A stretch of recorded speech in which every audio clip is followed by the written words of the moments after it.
So this video is going to kind of be a bit of a follow-up to the how to get into alignment video, the one where I told you how to get from bad to better alignment. And what I'm going to be covering today is how to make sure you have chest clearance for the string. Because some people, when they have improper alignment, they have more than enough chest clearance here, but as soon as they get into alignment, they are now pushing quite hard, causing, contact there, and that then affects and influences the arrow flight, arrow grouping, things like that. So I'm gonna break it down in this video for you how to get into better alignment while keeping your chest out of the way.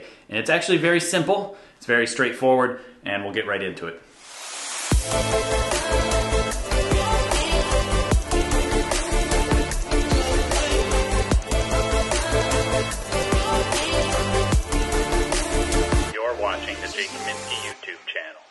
So like I said in the intro there, I'm going to be working on showing you how to get more chest clearance for the string. This is obviously important for women, and for men it can definitely be important too. It ultimately comes down to a posture issue or a posture problem that we're going to fix in this video.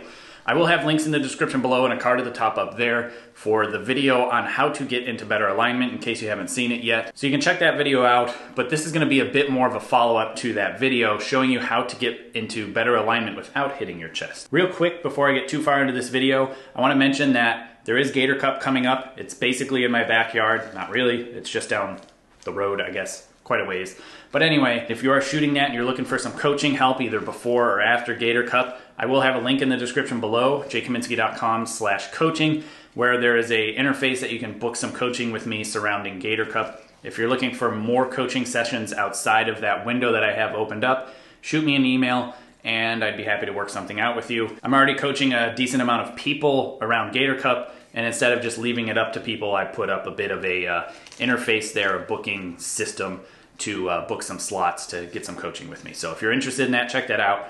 And also I do offer many different types of coaching that are digital as well on my website, jkaminski.com. So if you're interested, feel free to check that out. So some people had commented on that video, and I run into this issue all the time actually, where you go from, improper alignment, having, that elbow outside the arrow line, to more in alignment, but then the string runs into the chest. So some people will have an issue where they can't even draw back and the string is actually touching their chest, so they can't get into anchor. So in order to do that without the string touching their chest, they break into a triangle and they get from here to here, so they get that chest clearance. Now, the reason that the chest clearance is an issue is as you contact the string, as the string is being let go and the string touches something such as your chest, your arm guard, your sleeve, things like that, if you're a right-handed archer, the bow will grab onto that, slow down, and the arrows will tend to actually hit to the left.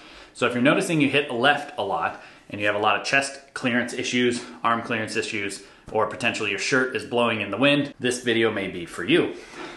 Basically, it comes down to a postural issue. Now, normal, everyday posture, you're supposed to stand nice and proud, with the chest up, head high, like a string is pulling you upwards, without elevating your shoulders, of course, but not being in this position, being more in this position where you're, more upright, right? But in archery, that is not the posture you want to be in. You do not want to be very chest high, because what that does is it brings the chest further out and it pushes the head further back. And what that does is it makes it impossible for you to bring back the bow to full draw when shooting a single string bow like this one. Compound's different because it's much shorter axle to axle, and the string actually will clear the chest normally. But on a recurve, if you have that chest high and that good posture, you're actually unable to get into alignment. So ultimately, you need to slouch in archery. So if you're a fit person, somebody who really works on your posture all the time, it's going to feel unnatural to you. And if you work at home on the computer a lot and you're really forward, reading a lot of books, things like that, and you're sitting there texting on your phone, you're already used to this kind of posture. But along with that, sometimes comes a bit of core instability, control of the actual body issues because of an imbalance of strength and an imbalance of muscle lengths. So if you're definitely concerned about your posture and you know that as your everyday life you're supposed to be here, unfortunately, the way to do it is to simply be lazy and slouch as much as possible. Not necessarily crunch down, but just kind of let everything kind of hang down. The reason this works is now look, my chest has sunken in a little bit, and now my head is further forward this way. So now if I were to draw back the bow, there would be plenty of clearance here for the string when I anchored on the side of my face here.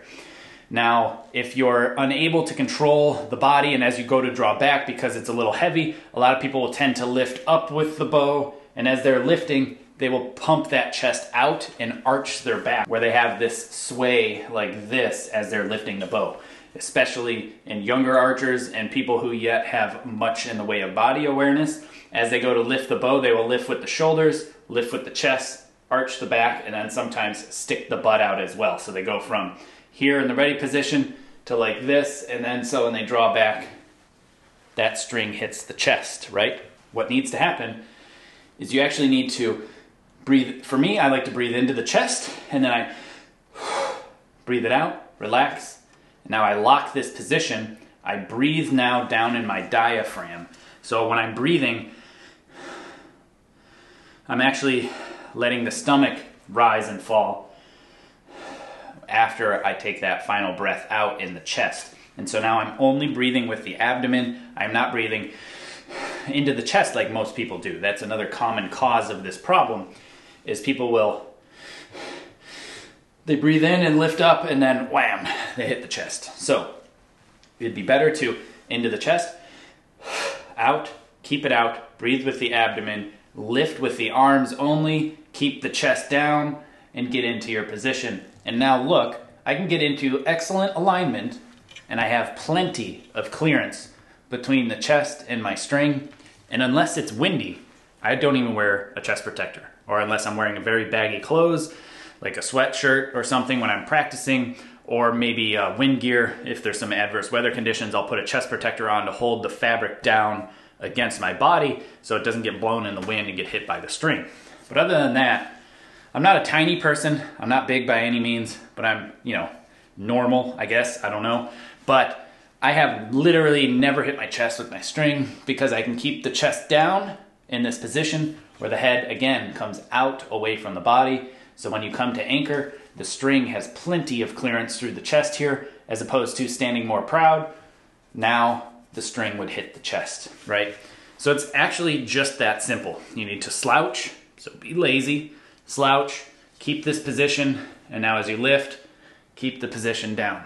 Don't lift with the chest, and don't breathe into the chest as you're lifting the bow, because as you do that, the chest comes up, string touches the chest, the back is arched, as you can see, as opposed to here. It's a lot flatter. See that difference? That makes all the difference in the world and will get you more than enough chest clearance. A couple of things that need to be noted on how to actually keep this is to tuck the hips under. So it's like holding a penny between your butt cheeks or something along those lines.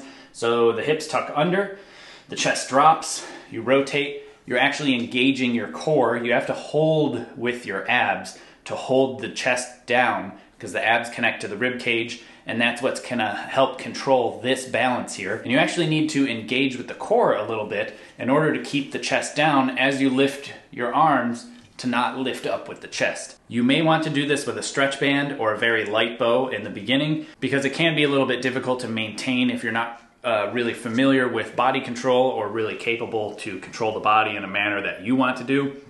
So going to a lighter bow, like this one is actually very light for me. It's about half the draw weight of my normal bow that I normally shoot. Stretch bands are even lighter, and you can even mimic it in the mirror. Watch yourself in the mirror. Here I've got a camera, I can see myself, and so I can either lift with the chest and arch the back, or I can keep the chest down, engage the core as I'm lifting, and drawing back the bow. And so I can watch myself and actually see, am I arching, am I flat, meaning the back. So honestly, it's not more complicated than that. Just keep the chest down, slouch, keep using the core, breathe with the abdomen, not with the chest. Do not lift with the shoulders as you're lifting your arms, because you can lift your arms without lifting your shoulders. It's actually a very hard thing for most people to do who haven't figured that out, because some people will say, well, I can't lift my arms without shrugging my shoulders. Well, that would be this happening where you arch the back as you lift the arms. So keeping those shoulders down and just lifting the arms up is also a challenge, and it might be helpful to you to stand in front of a mirror and watch yourself and see that you can lift your arms without lifting your shoulders, And then add a bow in to learn how to control to lift the bow without lifting the shoulder, lift the bow without lifting the chest. All of those kinds of things will ultimately get you more chest clearance and more ability to control the shot. So that way you don't have string clearance issues, you don't have chest clearance issues, and overall even women will benefit from this because you'll have less chest contact while you're at full draw, and hopefully less contact of the string hitting it as it goes by when you let go of the string, thus tightening your groups down range and hopefully making you a more accurate, more consistent archer.